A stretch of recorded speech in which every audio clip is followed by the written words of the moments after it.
नमस्कार, मैं हूं ज्योति सिन्हा और स्वागत करती हूं आपका दूरदर्शन के इस कार्यक्रम में जिसका नाम है कृषि दर्शन। दर्शकों, इस कार्यक्रम के माध्यम से हम आपके बीच लेकर आते हैं खेती-बाड़ी से जुड़ी हुई महत्वपूर्ण जानकारियां, कई ऐसी कहानियां जिससे आप प्रेरणा ले सकते हैं। साथ ही साथ सरकार द्वारा चलाई जा रही उन योजनाओं के बारे में भी हम आपको बताते हैं जो आपके लिए बेहद ही उपयोगी हैं।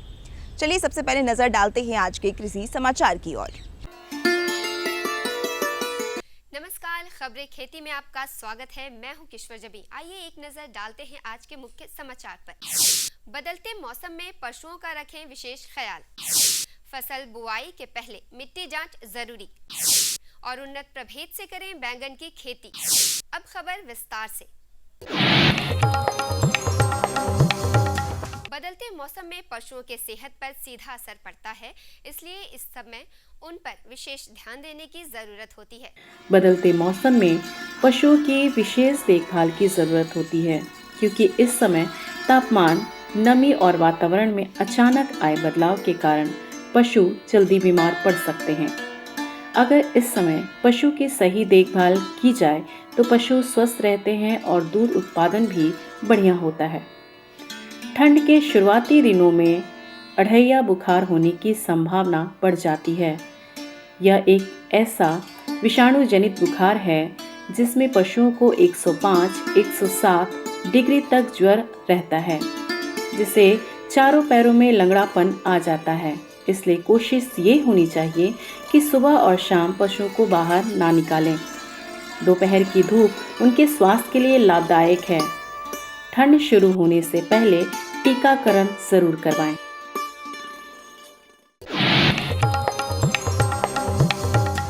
किसान भाइयों, किसी भी फसल को लगाने के पहले मिट्टी जांच जरूर कराएं। फसलों की उत्पादकता मिट्टी पर भी निर्भर करती है, इसे दरकिनार नहीं किया जा सकता। इसलिए फसल बुआई से पहले मिट्टी की उर्वरता को जानना बेहद जरूरी है। मृदा जांच खेती का पहला और सबसे महत्वपूर्ण काम है। इससे मिट्टी में पाए जाने वाले पोषक तत्वों की सटीक जानकारी मिलना, साथ ही यह भी पता चलता है कि इसमें कौन से तत्वों की कमी है। मिट्टी जांच करने से किसानों को अपने खेत की असली स्थिति का पता चलता है, जिससे कम लागत में अधिक उत्पादन और मिट्टी की गुणवत्ता भी अच्छी हो जाती है। किसान भाइयों, किसी भी फसल के अच्छे उत्पादन के लिए प्रभेदों का चुनाव बेहद जरूरी है, क्योंकि प्रभेद अच्छे होंगे तो फसल भी अच्छे होंगे। इन दिनों अगर आप बैंगन की खेती करने जा रहे हैं तो बैंगन के अच्छे प्रभेद हैं पूसा पलपल, पूसा अनमोल, पूसा संत बहार, जो आपको बेहतर मुनाफा दे सकते हैं। बैंगन के जब आप खेती करते हैं तो ये देखना है कि कौन सा प्रभेद हम लगा रहे हैं। यदि आप उन्नत प्रभेद लगाएंगे तो उसमें आपकी उपज भी अच्छी होगी। बैंगन के प्रभेद जो हम लोग यहाँ पे लगाते हैं वो है पूसा पर्पल लौंग, पूसा अनमोल, पूसा सम्राट, पंत सदाबहार और इसी तरह से बहुत सारी वैरायटी है। सफलता की आज की कड़ी में हम आपकी मुलाकात करवा रहे हैं ग्राम मित्तनचक, जिला पटना के प्रगतिशील किसान राजेश कुमार से, जो 1 साल से मछली पालन कर रहे हैं। इनका कहना है कि इससे ये लागत मूल्य से अधिक मुनाफा कमा रहे हैं। मैंने इतना दिन से साल भर से खेती किया है, मछली जीरा और मछली रेहू, कतला, ग्रास, कॉमन, ये चीज़ का है और फ़ायदा हो रहा है मेरे को।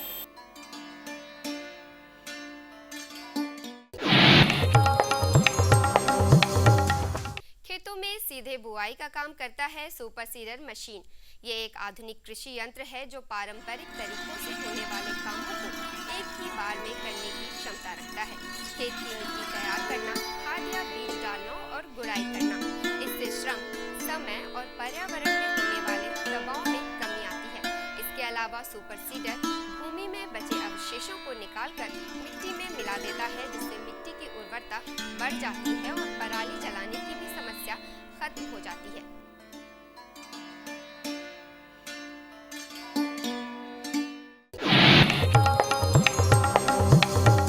आइए अब एक नजर डालते हैं मंडी भाव पर। राजधानी पटना के अनाज मंडियों में गेहूं और चावल के भाव कुछ इस प्रकार रहे।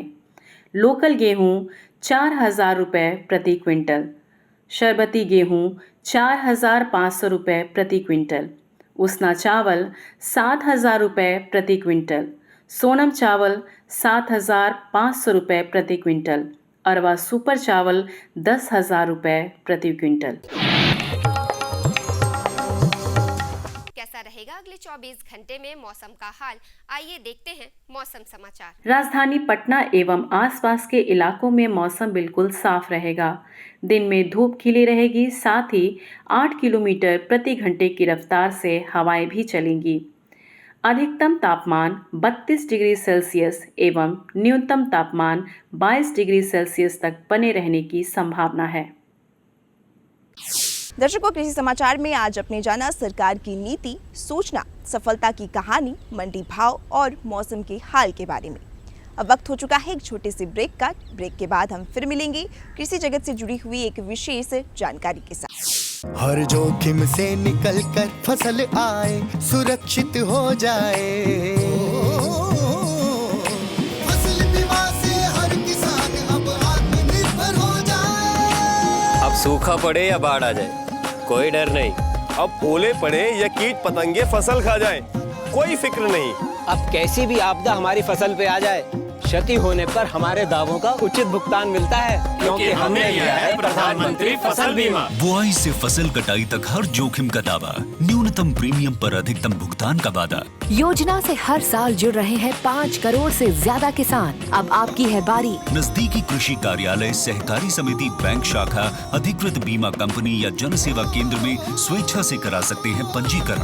फसल बीमा पोर्टल या फसल बीमा ऐप द्वारा भी किया जा सकता है पंजीकरण।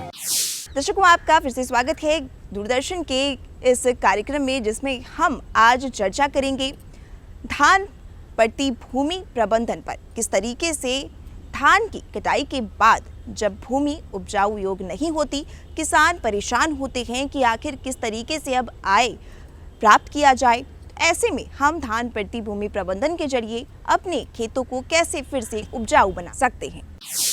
नमस्कार, मैं हूं ज्योति सिन्हा और स्वागत करती हूं आपका दूरदर्शन के इस कार्यक्रम में, जिसका नाम है कृषि दर्शन।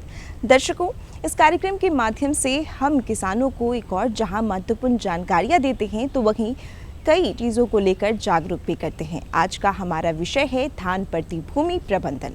जब खेतों से धान की कटाई हो जाती है, उस वक्त जो है खेत खाली हो जाते हैं, मिट्टी सूखने लगते हैं और ऐसे में किसान जो है वहाँ पर उपज नहीं कर पाते, जिससे किसानों की आय पर भी एक नुकसान होता है। ऐसे में किस तरीके से किसान इससे बच सकते हैं, इस विषय पर आज हम चर्चा करेंगे। इसे लेकर के हमारे साथ मौजूद हैं ICAR के वरीय वैज्ञानिक डॉक्टर राकेश जी। सर, आपका बहुत बहुत स्वागत है इस कार्यक्रम में। सबसे पहले सर, हम जानना चाहेंगे कि धान पड़ती भूमि प्रबंधन क्या है। नमस्कार, ये आपका बहुत ही महत्वपूर्ण सवाल है जो आप धान प्रति भूमि के संबंध में आप जानकारी ले रहे हैं। आपको मैं बता दूं, धान प्रति भूमि जो है हमारे ईस्टर्न इंडिया, जिसको पूर्वी भारत जहां हम लोग रहते हैं, और हमारा संस्थान जहां पे आप आए हैं, ये ICAR research complex for eastern region 7 state का है। तो जैसे पूरे भारत में अगर देखा जाए 12 मिलियन हेक्टेयर के आसपास धान प्रति भूमि है, और उसका लगभग 10 मिलियन हेक्टेयर के आसपास जो है आपका ये 7 स्टेट, जिसमें कि आपका छत्तीसगढ़, झारखंड, बिहार, उड़ीसा, वेस्ट बंगाल सब आते हैं। और उसमें भी पर्टिकुलरली हमारा जो डोमेन है हमारे संस्थान का, छत्तीसगढ़, झारखंड, उड़ीसा, बंगाल में इसका भी 80% एरिया आता है। और आपका ये सवाल है कि धान प्रति भूमि होता क्या है, तो मैं बता दूं, अभी भी हमारा जो खेती बाड़ी का जो सिस्टम है वर्षा आधारित सिस्टम है, जिसमें कि किसान जो है अपनी फसल का उत्पादन मैक्सिमम जो है वर्षा आधारित पे लेते हैं। और उसके बाद क्या होता है, हम लोग लंबी अवधि की धान की प्रजाति को खेत में लेते हैं और हम उसको काटते हैं नवंबर या दिसंबर में जाके। तो धान में जो होता है कि फिर धान काटने के बाद हमारे ज़मीन में नमी नहीं बचती है। तो अगर हम नमी नहीं बचते हैं तो दूसरा फसल और हमारे पास बेसिकली पानी देने का कोई साधन नहीं रहता है। तो उस कंडीशन में क्या होता है, हमारा धान के बाद ज़मीन जो है पड़ती रह जाती है। बेसिकली धान प्रति जो है सिंचाई के मुख्य वजह से रहता है। और दूसरा तीसरा रीज़न है कि अगर आपके पास उस तरह का प्रभेद नहीं है, और होता है क्या, धान कटने के बाद मैक्सिमम किसान भाई लोग जो है खेत में जानवर को फ्री चरने के लिए छोड़ देते हैं, तो जो किसान अगर थोड़ा बहुत नमी को बचा के भी लगाते हैं तो उसका जो है जानवर नुकसान कर देते हैं, तो नहीं लगा पाते हैं। ये जो है हमारा इवन गवर्नमेंट का और ICR research complex eastern region Patna का भी हमारा जो काउंसिल ICR न्यू दिल्ली में एक फ्लैगशिप प्रोग्राम है कि हमको इस एरिया को टारगेट लेना है। जैसे मैं इसका इम्पोर्टेंस बताना चाहूँ, अगर 12 मिलियन हेक्टेयर एरिया है, अगर हम उस एरिया में 1 हेक्टेयर में 500 किलो, जो कि सामान्यतः नहीं होता, अगर हम 500 किलोग्राम भी, हाफ टन भी अगर दलहन और तिलहन फसल का उत्पादन कर लेते हैं तो लगभग हमारा 5 से 6 मिलियन मेट्रिक टन जो है दलहन और तिलहन का हम आवश्यकता अपने देश को पूरी कर सकते हैं। और आपको पता होना चाहिए अभी भी हम लोग धान गेहूं में आत्मनिर्भर हैं, लेकिन दलहन और तिलहन में हम लोग काफ़ी पिछड़ रहे हैं, और जिससे हमें कि अधिक से अधिक मुद्रा में हमें बाहर से निर्यात करना पड़ता है।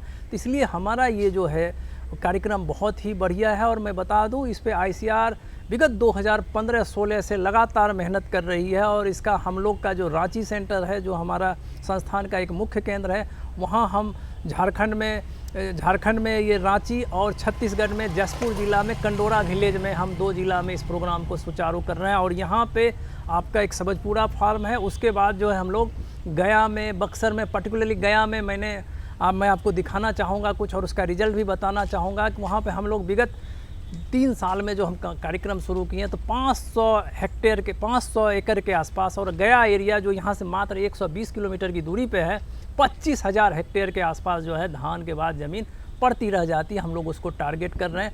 उसमें हमारा ये होता है किसान भाइयों से कहना कि आप जो है धान को, जैसे आप 150-55 दिन की प्रजाति लगाते हैं, तो आप जो है कम से कम 130-35 दिन का लगाएं, और उसके बाद जो है 15-20 दिन जो आपको समय मिल जाता है तो आप इमीडिएट उसको जो है थोड़ा सा उस फसल का अवशेष छोड़ें, और जो है कम अवधि की दलहन और तिलहन फसलों का उसमें प्रयोग करें। और वो करने से आपका क्या होता है कि उसी नमी पे आपका दूसरा फसल हो जाता है, और आपका जो ज़मीन ऐसे भी पड़ा रहता है, बंजर रहता है, तो आप दूसरी फसल लेके, और आपको पता है धान के मुकाबले में, गेहूं के मुकाबले में दलहन तिलहन फसलों का क्या कीमत है, क्या मांग है, तो आप अपनी आजीविका में किसान भाई बंधु सुधार कर सकते हैं। और आपको पता है कि हमारा जो है जोत भूभाग और आबादी बहुत है, इसलिए हम 1 इंच ज़मीन को भी खाली नहीं छोड़ सकते हैं। तो धान प्रति भूमि हमारा बहुत ही बर्निंग इशू है। धन्यवाद। सर, आपने बताया कि किस तरीके से धान प्रति भूमि को फिर से किसान जो है उपजाऊ बना सकते हैं और आय भी वृद्धि हो सकती है, लेकिन ऐसे में हम जानना चाहेंगे कि ऐसा करने में किसानों को कौन कौन सी चुनौतियों का सामना करना पड़ता है और कैसे इससे जो है किसान बच सकते हैं। धन्यवाद, ये आपका बहुत ही महत्वपूर्ण सवाल है। और आप बताएं कि चुनौती, कृषि हमेशा से चुनौती भरा कार्य रहा है, और किसान बंधु हमारे इसमें जो है बहुत ही चुनौती का बखूबी से सामना करते हैं। सबसे बड़ी बात होती है कि किसान बंधुओं को थोड़ी जानकारी नहीं रहती है कि अब ये सोचते हैं कि टेक्नोलॉजी नहीं है। टेक्नोलॉजी जैसे आप देख रहे हैं, अनुसंधान हो रहे हैं और उसका नया अनुसंधान का क्या आउटपुट आ रहा है, तो किसान भाई को बहुत सारी जानकारी नहीं रहती है। जैसे कि अभी आपको मैं बता दूं कि अभी जलवायु अनुकूल बहुत सी सारी जलवायु अनुकूल जो है प्रभेद आ गई है दलहन और तिलहन फसलों की, और बहुत सारी जैसे किसान अभी भी सोच रहे हैं कि अगर हम 150-55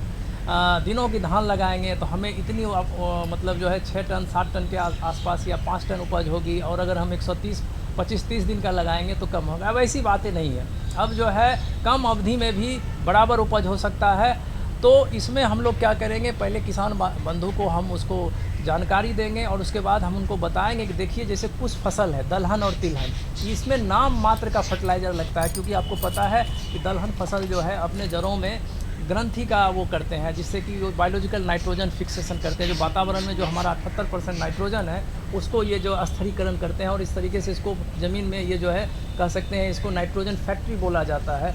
इसको अगर आप उस समय कम से कम मात्रा में नमी को आप कैसे बचाएंगे, मान के चलिए आपके खेत में आप 5 महीने का धान लगाते हैं, अगर आप उसको 15-20 दिन का विंडो दे देते हैं, 130-35 दिन का धान की प्रजाति लगाएं और उपज आपको बराबर दें, अगर आप तरीका बदल दें, जैसे आपके पास पानी का साधन समुचित है और आपके पास जो है ये बीड का खरपतवार प्रबंधन का भी साधन है, तो आप जो है धान को जो ट्रांसप्लांटिंग विधि से लगाते हैं, कोदोई विधि से लगाते हैं, तो उसको आप धान की सीधी बुआई के तरीके से लगाएंगे तो उसमें क्या होता है फ़ायदे, तो आपको बिना कुछ किए 8 से 10 दिन जो है सीधी बुआई वाला धान पहले पक के तैयार होता है, और वो जो है तो आपको 10 दिन यहाँ मिल जाएगा और किसान अभी भी एक सोचते हैं कि हमारे पास बिना जुताई के, बिना क्लीन कल्टीवेशन के, बिना ये किए हम नहीं ले सकते। ऐसा नहीं है। अगर आपके खेत में नमी बचानी है तो आप जो है जीरो विधि, शून्य विधि से आप खेतों में लगावें। खरपतवार का पहले ही उसको कंट्रोल कर ले, तो उसमें क्या होगा, आपका फसल को जो है, अगर आपका फसल लग भी जाता है तो वातावरण में आजकल देखते हैं तापमान बढ़ता है, तो जब फ्लावरिंग और फ्रूटिंग का समय आता है तो फसल की उपज कम हो जाती है। तो दलहन तिलहन की ऐसी प्रजाति को लाएंगे जो कि इसके प्रति जो है सेंसिटिव नहीं हो और समय से हो जाए। और जैसे मैं कुछ फसलों का नाम बताना चाहूँगा, जैसे कि आपको अभी मैं कुसुम से फ्लावर की बात करते हैं, तो वो फसल ऐसा है कि अगर आपका एस्टेब्लिश्ड भी हो जाए, उसमें कांटे होते हैं, पत्ती में कांटे होते हैं, उसके फूल में कांटे होते हैं, उसको जानवर नहीं खा पाते हैं। आप इस फसल को ले सकते हैं। और दूसरी बात है, दलहन तिलहन फसल अगर एक बार फसल लग गया तो आप जो है उसको कुछ न कुछ हार्वेस्ट कर लेंगे। और उसमें जैसे कि मैं एक दो विधि बताऊंगा, जैसे कि फसल अगर आपका ब्रांचिंग की अवस्था में, जब उसमें शाखाएं खूब फूटने लगी, तो 2% हम लोग यूरिया का छिड़काव करने बोलते हैं। 2% यूरिया का अगर छिड़काव करते हैं तो उसका क्या होता है, फसल को जो है ना पानी मिल रहा है ना खाद मिल रहा है, तो उससे फसल को बहुत सारा जान मिलता है। उसके बाद जब फसल में फली बनने लगे तो उस समय भी हम लोग 2% यूरिया का छिड़काव करने बोलते हैं, ताकि जो है उसमें बढ़िया से पॉडिंग हो। तो और इस तरीके से किसान जो है अपना, जैसे मान के चलिए सरसों तोरिया मात्र 100 दिन, 90 से 85 दिन में ये तैयार हो जाता है। और सेब फ्लावर 125 से 30, एक बार अगर आपका फसल लग गया तो वो फसल आपको उपज देगा। और वो जो है ज़मीन आपका, जो आप उसको मान के चलते हैं कि छोड़ दें, और हमारा जो पर्टिकुलरली मैं गया का ही साइट कर रहा था, 25,000 हेक्टेयर के आसपास है, और उस पर भी हम लोग काम कर रहे हैं। और हम जो पूर्वी भारत का एरिया जो बता रहे थे कि आपको 12 मिलियन हेक्टेयर के आसपास है पूरे देश में, और पूर्वी भारत में 10 मिलियन हेक्टेयर, तो आप बहुत हद तक जो है उस फसल पे और आगे बढ़ सकते हैं। और बहुत सारा चीज़ है वहाँ पे, हम लोग इंटीग्रेटेड फार्मिंग सिस्टम, मतलब जो है कुछ मतलब लाइफ सेविंग इरिगेशन, जो आजकल देखते हैं पानी को अगर हम स्टोर कर लें और उसको खुदा के उस पर इंटीग्रेटेड फार्मिंग सिस्टम का मॉडल कर लें, और वहाँ पे ड्रिप्स इरिगेशन, जैसे कि हम लोग अभी भी सोचते हैं फ्लडिंग इरिगेशन, तो हम ड्रिप इरिगेशन पाइप के थ्रू दें और इतनी पानी बचावें कि कम से कम वो पानी जो है लाइफ सेविंग इरिगेशन उसको बोलते हैं, कि फसल को बचाने के लिए क्रिटिकल होता है, तो उस समय पे हम डालें तो आपको एक अच्छी फसल पीओ होगी। और आप अवशेष उसमें छोड़ते हैं, तो अवशेष इसीलिए छोड़ते हैं कि आप देखते होंगे कि अवशेष का मतलब होता है कि किसी को प्रोटेक्ट करता है, उसमें घास कम होंगे और उसमें जो नमी, ऐसे पूरी जड़ से आप फसल को, धान को काट के हटा लेंगे तो उसमें जो नमी उड़ेगी उस रेशियो में कम नमी उड़ती है, और वो कार्बन को भी मजबूत करता है, ज़मीन में ज़्यादा से ज़्यादा कार्बन को बनाता है। आप कुछ कुछ विधाओं, जैसे समस्याएं जो है, किसान को समय पे बीज नहीं ढंग से मिल पाता है, जानकारी नहीं मिल पाता है, जैसे छोटी छोटी बातें हैं, जैसे मशीनरी का अभाव है। और मशीनरी का अभाव ये भी है कि किसान का जो छोटा है वो बड़ी मशीनरी खरीदना नहीं चाहते हैं। तो ये सब चीज़ें अगर कस्टम हायरिंग सेंटर वगैरह इस्टेब्लिश हो जाए, अवेयरनेस हो जाए, और उस पर डिफरेंट प्लान चलावे, ना कि हम अभी तो दलहन तिलहन की बात कर रहे हैं, एरोमेटिक्स फसल की ही बात उसमें हो, तो ये सब लगाने के बाद जो है आपका धान का एरिया जो है, धान प्रति भूमि का एरिया जो है, आप बहुत तक हरा भरा कर सकते हैं। और हम लोगों ने अभी एक प्रोग्राम भी चलाया है, ग्रीनिंग राइस फेलो एरिया, मतलब जो है धान प्रति भूमि को कैसे हरा भरा करें, और हमारा क्लाइमेट रिजिलिएंट एग्रीकल्चर का प्रोग्राम भी चल रहा है।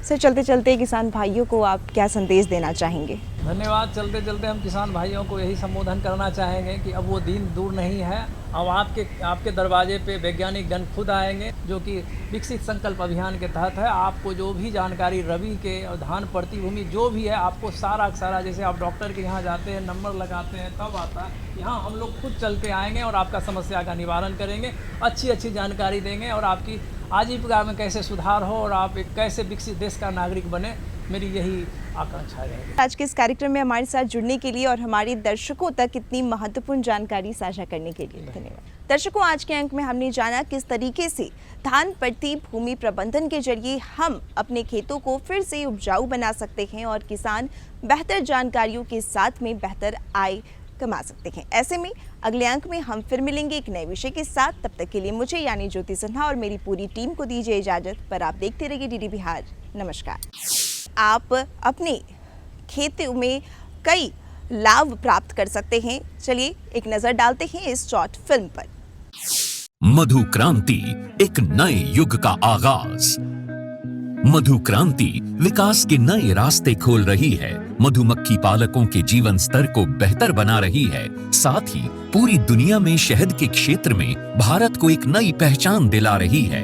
भारत सरकार मधुमक्खी पालकों की आय को बढ़ाने और उन्हें आत्मनिर्भर बनाने के उद्देश्य से देश में मधुमक्खी पालन के संवर्धन और विकास के लिए सभी आवश्यक सहायता प्रदान कर रही है। किसान तरक्की की राह पर आगे बढ़ रहे हैं। मधुमक्खियां न सिर्फ शहद देती हैं, बल्कि पर्यावरण और कृषि के लिए भी आवश्यक हैं। यूं तो भारत में लंबे समय से लोग मधुमक्खी पालन का काम पारंपरिक तरीकों से करते आ रहे हैं, लेकिन आज के समय में इस क्षेत्र में अपार संभावनाएं भी हैं और जरूरत भी है। मधुमक्खियों की इसी जरूरत और योगदान का जश्न मनाने और इसे और बारीकी से समझने के लिए ही मनाया जाता है विश्व मधुमक्खी दिवस। इसी आवश्यकता को समझते हुए 2020 में राष्ट्रीय मधुमक्खी पालन और शहद मिशन की शुरुआत हुई। उद्देश्य स्पष्ट था, मधुमक्खी पालन के कार्य को वैज्ञानिक और तकनीकी रूप से विकसित करना और ज्यादा से ज्यादा लोगों को इसके लिए प्रोत्साहित करके मधु क्रांति के सपने को साकार करना। मधुमक्खी पालन से मिलने वाले उत्पाद जैसे शहद, बी वैक्स, रॉयल जेली और पोलन आदि कई क्षेत्रों में प्रयोग किए जाते हैं। न केवल ये देश के किसानों के लिए आय बढ़ाने का एक साधन बना है, बल्कि तमाम लोगों के जीवन को बेहतर बनाने के साथ साथ देश के आर्थिक विकास में भी योगदान दे रहा है। 2013-14 में उत्पादन 76,000 मीट्रिक टन से बढ़कर 2022-23 में 1,40,000 मीट्रिक टन से अधिक हो गया है। 2013-14 में शहद का निर्यात 28,000 मीट्रिक टन से बढ़कर 2022-23 में 79,928 मीट्रिक टन से अधिक हो गया है।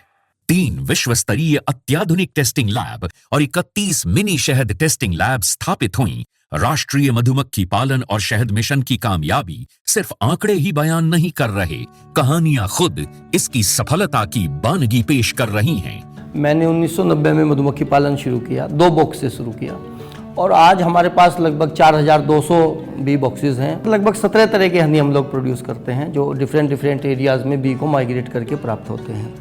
इसके अलावा जितने बी बॉक्सेस मैन्युफैक्चरिंग यूनिट है हमारे पास, वैक्सीट मैन्युफैक्चरिंग यूनिट है, 20 मीट्रिक टन पर डे का हनी प्रोसेसिंग प्लांट है। आज हमारा जो उत्पादन है वो 1 लाख केजी लगभग एनुअली हम लोग प्रोड्यूस करते हैं। यमुनानगर के सुभाष काम्बोज मधुमक्खी पालन के अपने काम के चलते आज देश भर में जाने जा रहे हैं। मैंने सिर्फ अपने पोलिनेशन के लिए और शहद खाने के पर्पज से ये बॉक्स रखे थे। जब मैंने देखा कि मधुमक्खियां भी बढ़ रही हैं और हमें शहद भी मिल रहा है, तो मैंने फिर प्रोफेशनल तौर पे इसी काम को ही करने की सोची और आज की तारीख में मैं लगभग 1500 बॉक्स पे मधुमक्खी पालन कर रहा हूँ। ज्यादा से ज्यादा लोग इस मिशन का हिस्सा बन रहे हैं। इतना ही नहीं, ये मिशन नारी शक्ति को और अधिक सशक्त बनाने में भी बड़ा योगदान दे रहा है। अभी तक महिलाओं के 164 स्वयं सहायता समूहों को इससे जोड़ा जा चुका है। इसी तरह मधु क्रांति पोर्टल पर अभी तक लगभग 14,000 से अधिक पालक और 22 लाख से अधिक कॉलोनीज रजिस्टर हो चुकी हैं। आज भारत प्राकृतिक शहद का 6वां सबसे बड़ा निर्यातक देश है। भारत मधुमक्खी पालन और शहद उत्पादन के क्षेत्र में सारी दुनिया के लिए एक मिसाल के तौर पर उभर कर सामने आ रहा है। मधु क्रांति आय और रोजगार के अवसर बढ़ाए। दर्शकों, आज के अंक में हमने जाना किस तरीके से धान प्रति भूमि प्रबंधन के जरिए हम अपने खेतों को उपजाऊ बना सकते हैं और फसल को वक्त पर तैयार कर सकते हैं। अगले अंक में हम फिर मिलेंगे एक नए विषय के साथ। तब तक के लिए मुझे यानी ज्योति सिन्हा को दीजिए इजाजत। पर आप देखते रहिए डीडी बिहार। नमस्कार। हमारा पता है कृषि दर्शन, कमरा नंबर 203 द्वारा केंद्र निदेशक दूरदर्शन केंद्र पटना, फ्रेजर रोड, पटना। आप हमसे ईमेल के माध्यम से भी संपर्क कर सकते हैं। हमारा ईमेल है directorddkpatna@gmail.com या kddkpatna@gmail.com।